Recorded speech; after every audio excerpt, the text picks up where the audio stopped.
সুপ্রিয় দর্শক বন্ধুরা, আসসালামু আলাইকুম। সবাই কেমন আছেন? আশা করছি যে যেখান থেকে দেখছেন আলহামদুলিল্লাহ অনেক বেশি ভালো রয়েছে। দর্শক বন্ধুরা, ফাইনালি স্যামসাং ঈদের মধ্যে এই বাংলাদেশের বাজারে 4টি স্মার্টফোন লঞ্চ করছে। স্যামসাং গ্যালাক্সি A34, A54 এবং আরও থাকছে A14। আর আজকে আমরা আপনাদের মাঝে কথা বলবো স্যামসাং গ্যালাক্সি A14 এই ফোনটি নিয়ে। তাই সম্পূর্ণ ভিডিওটি মনোযোগ সহকারে দেখবেন। যদি ভিডিওটি ভালো লেগে থাকে অবশ্যই আমাদের চ্যানেলটিকে সাবস্ক্রাইব করে পাশে থাকা বেল আইকনটি বাজিয়ে দিতে ভুলবেন না। আর যারা আমার চ্যানেলের নতুন দর্শক অবশ্যই চ্যানেলটিকে সাবস্ক্রাইব করে পাশে থাকা বেল আইকনটি বাজিয়ে দিবেন।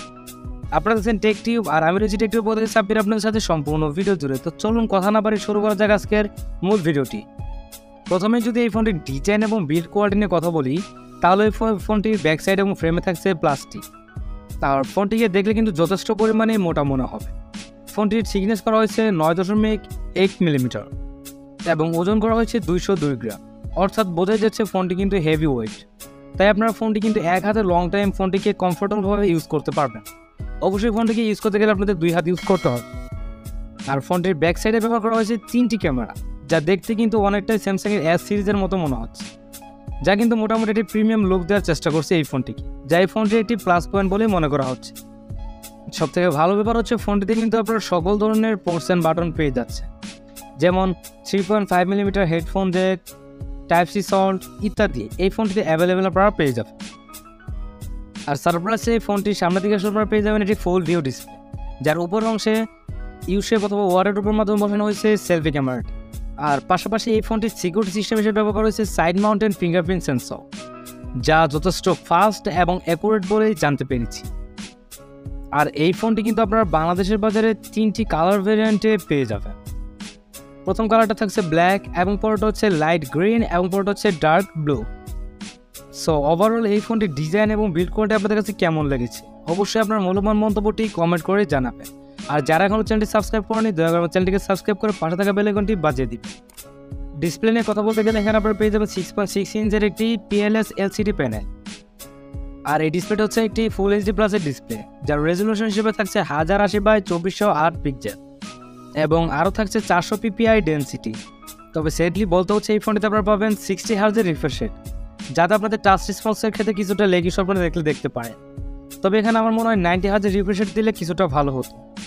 এবং আরও থাকছে 408 পিক ব্রাইটনেস, যার কারণে আপনি ফোনটি আউটডোরে ইউজ করলে অবশ্যই ব্রাইটনেসের ঘাটতিটা ফিল করবেন। তবে যদি আপনি ইনডোরে ইউজ করেন সেই ক্ষেত্রে কিন্তু ব্রাইটনেসের ঘাটতি ভুলেও ফিল করবেন না। আর ডিসপ্লেটি LCD প্যানেল হওয়া সত্ত্বেও কিন্তু এখানে আপনি কালার কোয়ালিটি যথেষ্ট পরিমাণে ভালো পাবেন।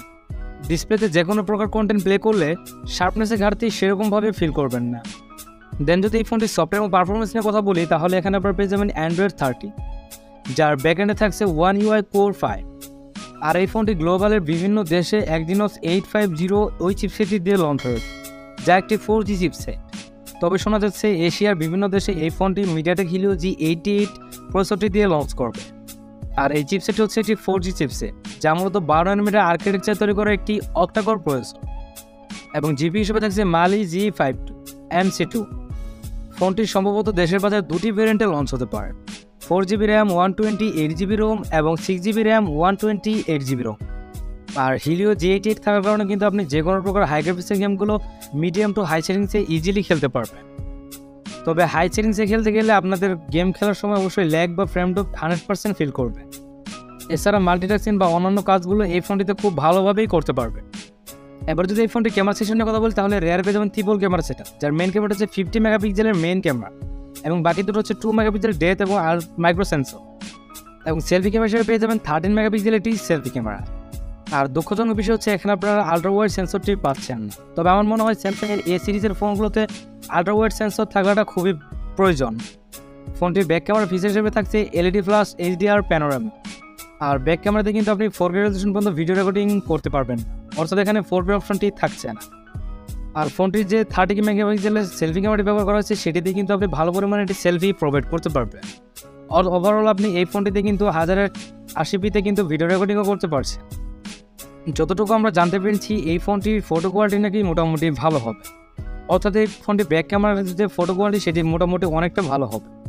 এবার আসলে দেখার পালা ফোনটি আমাদের দেশের বাজারে অর্থাৎ বাংলাদেশের বাজারে এবং ইন্ডিয়ান ওয়েদারে ফোনটির ফটো কোয়ালিটি এবং ভিডিও কোয়ালিটি কতটা ভালো হয়। ফোনটিতে ওয়াইফাই, ব্লুটুথ, GPS, NFC এর মতো আরও অনেক ধরনের ফিচার আপনারা অ্যাভেলেবেল পেয়ে যাচ্ছেন। এবং ইউএসবি থাকছে ইউএসবি টাইপ সি 2.0। এই ফোনটির ব্যাটারি ব্যাকআপ নিয়ে কথা বলতে গেলে ফোনটিতে আপনারা পেয়ে যাবেন 5000 mAh এর একটি হিউজ পরিমাণ ব্যাটারি, এবং এই ফোনটির বক্সে কিন্তু আপনারা কোনো ধরনের চার্জার পাচ্ছেন না। তবে ফোনটি সর্বোচ্চ 15 ওয়াট পর্যন্ত চার্জিং নিতে পারবে।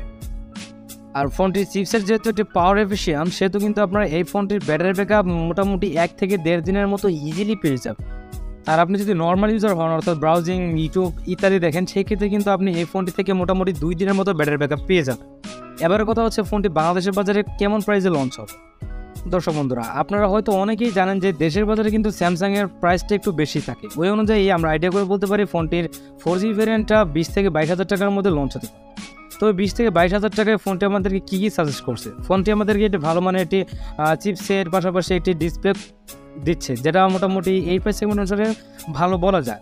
ওভারঅল আপনি যদি এই ফোনটি নিতে চান, সেই ক্ষেত্রে কিন্তু চাইলে এই ফোনটির জন্য ওয়েট করতে পারেন। আশা করছি ফোনটি আপনাদেরকে হতাশ করবে না। আপনারা দেখছেন টেক টিউব, আর আমি রয়েছি ইউটিউব বলবে সাব্বির আপনাদের সাথে সম্পূর্ণ ভিডিও জুড়ে। ধন্যবাদ সবাইকে, আসসালামু আলাইকুম, ভালো থাকবেন, সুস্থ থাকবেন, দেখা হবে পরবর্তী ভিডিওতে অন্য কোনো জন্ম।